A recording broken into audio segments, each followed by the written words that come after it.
Lauren Chartres, who is the leader of the modern Labyrinth revival, says that on every pilgrimage, there's three reasons you go: the inner, the outer, and the secret. For me, the inner reason was I was tired with my life as I knew it.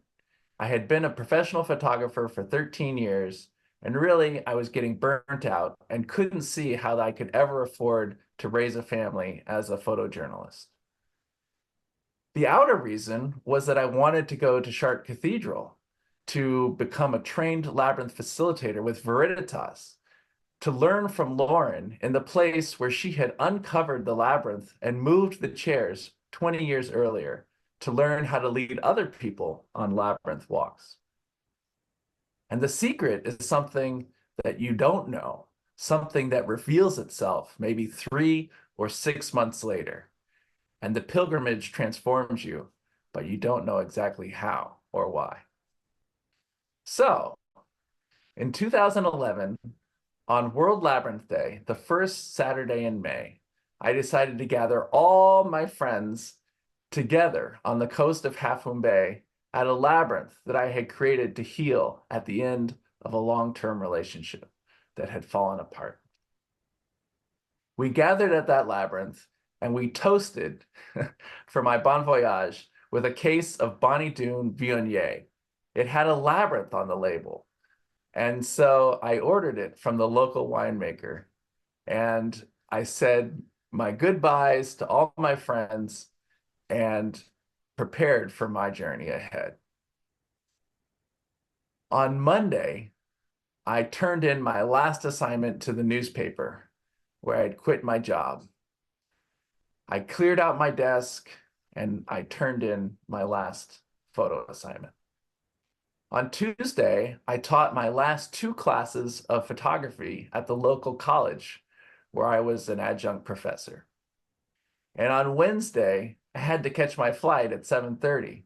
So I finished packing all of my stuff in storage because I was turning in my key and giving up my apartment so that I could go to Europe for 2 months and leave my life behind. In a cloud of dust and many, many loose ends, my friend picked me up at 5 p.m. and rushed me to the airport. I was running behind schedule and I literally had a box full of stuff that I was cramming into a backpack as we were driving to the airport so that I could make my flight on time. I caught the flight and then transferred in Zurich, Switzerland, and arrived at Charles de Gaulle Airport at 5:55 p.m. I was super worried that I would get there too late to check into our hotel where the pilgrimage group was staying. So I ran off the plane, past all the food, drinks, everything, didn't have time, ran to catch the last train out of Paris to Chartres. It was getting dark. The days were long. It was almost the summer solstice. And as I was going up, I was trying to find the Maison, the hotel where the participants of the workshop stayed. So I was looking for someone that might be in the Veritas group. And I found a woman and I said, "Are you here for the labyrinth?" And she said, "Yes." I said, "Oh, great. I need to find my way to the hotel." And she said, "Don't bother with the hotel. We're going to have the candlelight walk of the labyrinth tonight. You got to come with me." And I said, "Well, what do I do with my suitcase?" She's like, "Well, we'll drop it off, but don't worry about unpacking." So we ran up the hill to this hotel. There was no reception, no room to put my luggage. So I just hid my bags underneath a table with a tablecloth. And then she hurriedly took me over to the north portal of Chartres Cathedral, where the group had gathered. Lauren Archis was there with all of the pilgrims that had been there the entire week. And I had wished that I had been able to be in the 5-day pilgrimage to enjoy this candlelight walk of the labyrinth. But because I had to teach my last day of school on Tuesday, I wasn't able to get there any earlier. But we walked up to Lauren, and this guardian angel of mine said, "Lauren, Lars has just arrived from San Francisco, can he join us in walking the labyrinth tonight? And I knew that Lauren would be somewhat reluctant because usually the container for the pilgrimage is the people really get to know each other before they go on this special walk together. But what had been happening is that they had also been building a labyrinth out of cobblestones in preparation for when the cathedral would be restored. And they were far behind schedule in building this labyrinth. And suddenly, Lauren had an idea. She said, "Are you available to help build this labyrinth tomorrow in the courtyard?" And I said, "Of course, I would love to build a labyrinth in Chartres. What an incredible opportunity." She said, "Okay, then." And she turned to the group and said, "An angel has arrived to help us complete this labyrinth." And I thought, oh my gosh. So I was invited to go down into the crypt. At this point, it was nearly 11 o'clock. And all that I had eaten for the past 24 hours was one croissant and a glass of orange juice that day, because I had been rushing so fast that I had only had those two things on the Swiss air flight from Switzerland to Paris. And I was vastly dehydrated as well. So I was already kind of in a lightheaded space. And I entered Chartres Cathedral for the first time down through the steps into the crypt, which is actually 1,000 years old. It even predates the cathedral above. And so with this group, we walked in through the underground of the cathedral and performed a ritual where there was a burning bowl and you write something that you would like to transform or leave behind. And then, following 1,000 candles, you walk through the underground of the crypt with music and singing and come up through the nave into the cathedral, completely dark, illuminated by candlelight, and the labyrinth open, clear of chairs for our group walk.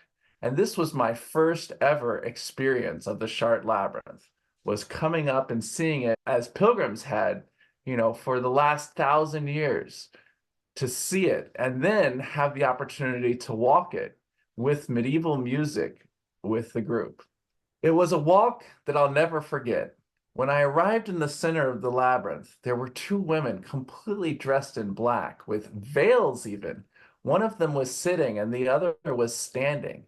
And I thought, oh my God, I'm here with death in the center of the labyrinth, which was really surprising to me. And as I thought about it there, I realized that I had lost all four of my grandparents in the 5 years before, 2003 to 2008. And also, I had lost my sense of the future and where my life was headed. I thought I had a clear picture of where I was going, but suddenly I had no sense of my future at all. And so, looking at these women and thinking about my grandparents, I knew that since I couldn't make sense of the future, I needed to reconnect with my past. And in some ways, being in Chartres Cathedral, I was connecting with the past, the thousands and hundreds of thousands of pilgrims that had walked there before. But I was also going on a journey to Scotland and to Sweden, which is the two countries where my ancestors came from. And so I fell on my knees and I literally laid down kind of in a fetal position, sobbing in the center of the labyrinth, just feeling the weight of all the loss of my past and the sense of not knowing my future, and just also an intense gratitude for how all those people had paved the way for me to arrive at this point in my life.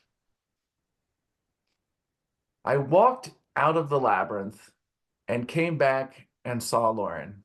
And Lauren said, "I'd like to introduce you to Jeff Sayward.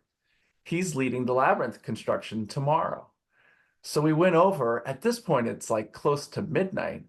And Jeff is there, and he is the preeminent historian of labyrinths in the world. he's probably seen and documented more labyrinths than anyone in the history of this earth. And so I could not believe that I was getting to meet Jeff in front of the most beloved labyrinth in the world. And so I asked Jeff, I said, well, what time are you starting work tomorrow? And he said, well, we're going to start at 8 a.m. because it's getting kind of late. So I went back to the Maison and I was able to get my room.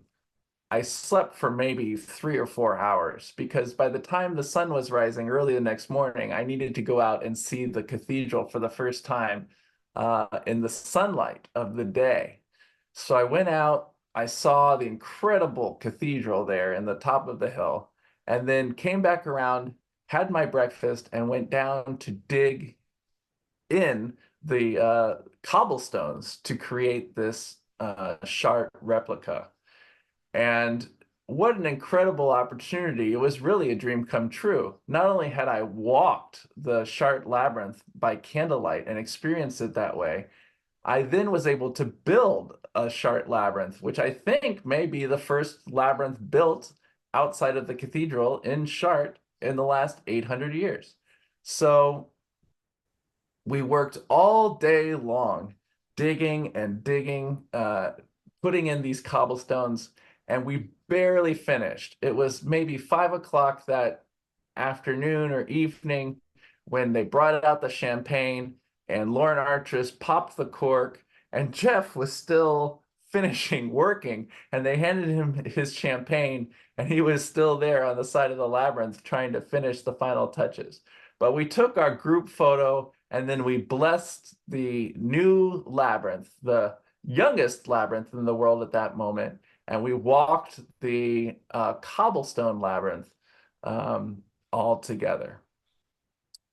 I asked Jeff then, I said, Jeff, I want to trace my family's roots to Scotland and to Sweden. Where do you think I should go to see labyrinths?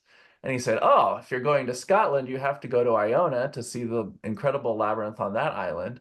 And then in Sweden, you need to go to Gotland, to an island in the Baltic Sea. And Sweden actually has more surviving ancient and historic labyrinths than any other country in the world. And I was astounded. I thought, oh my God, maybe my ancestors had walked labyrinths. So after doing the facilitator training with Veritas on Saturday and Sunday, I then took the train to Paris and on to London and then up to Scotland to go see Iona.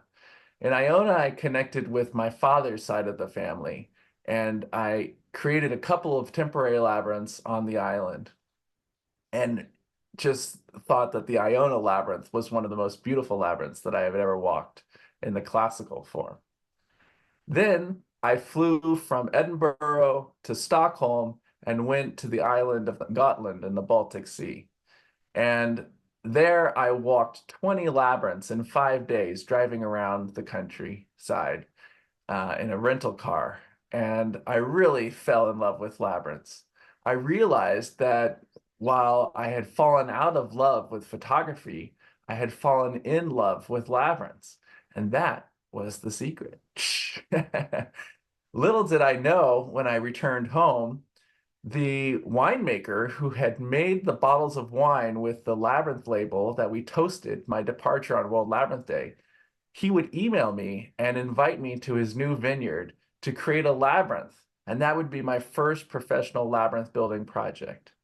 Then I would Google search labyrinth builders, and I would find that Robert Ferret, who is the preeminent builder of labyrinths, was looking for an apprentice and would be retiring in 2 years.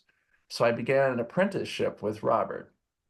And thirdly, little did I know, but the next time that I would return to Chartres Cathedral would be in 2022, and I would go at the invitation of Lauren Artris as a staff member of Veritas, and I would be paid to go back to Chartres and document, to video and photograph the program for other pilgrims to be able to go who may not be able to make the journey for whatever reason. And so somehow my two loves came back together and combined into one. Documentary photography and video and the labyrinth all became one thing. And now I cannot believe how blessed I was to take that pilgrimage to Chartres and to now to continue on pilgrimage there and to have you join me on that journey. Thank you for listening to my story, and I hope you're able to create one of your own, either virtually or in person, on the road to Chartres. Peace on your path, and always remember the journey is yours. Bye-bye.